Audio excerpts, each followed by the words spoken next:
Hi, this is Naim. Welcome to the vocabulary series. আমি আজকের ভিডিওতে phrasal verb নিয়ে কথা বলবো এবং এটার ব্যবহার নিয়ে কথা বলবো। Phrasal verb হচ্ছে একটা verb তার সাথে preposition যুক্ত হয়ে একটা নতুন অর্থ তারা প্রোভাইড করে। For example, get একটা verb এর সাথে to একটা preposition. আমরা নরমালি জানি get মানে পাওয়া, but when get is attached with to, then it makes a different sense. So get to মানে হলো পৌঁছানো। So we can say get to something like, get to the station, get to the market, get to school, get to college, get to the university.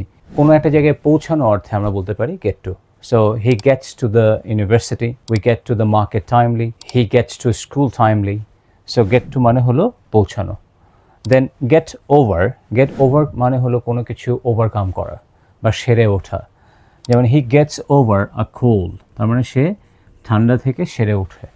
So হয়তো তার ঠান্ডা লেগেছে, এখন ঠান্ডা থেকে সে ভালো হয়েছে বা ঠান্ডাটা কমে গেছে কিংবা এই সমস্যাটা এখন আর নাই, এই কথাটা আমরা কীভাবে বলবো?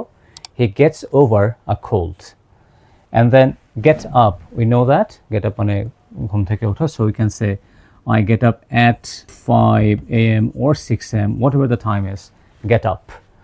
গেট আপ মানে ঘুম থেকে ওঠা। And then get on, we are little bit confused about get on, we don't have I think a clear idea about this most of the cases, but আজকে আমরা এটা ক্লিয়ার করব। get on মানে হলো সম্পর্ক, relationship. So get on well তার মানে ভালো সম্পর্ক থাকা। So we can make sentence like this: we get on well with each other. That means we have a good relationship with each other. He gets on well with his family.